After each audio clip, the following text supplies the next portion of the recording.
शिवाजीभाऊ गाडगे नगरसेवक शिवाजीभाऊ गाडगे यांना विनंती करतो त्यांनी देखील व्यासपीठावर येऊन बसण्याची परवानगी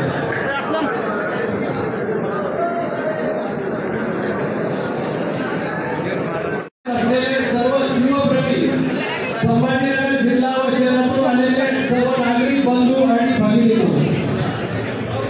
आज आपण या ठिकाणी विनोदभाईंच्या सत्कारासाठी एकत्र जमलेलो आहोत। छत्रपती शिवाजी महाराजांची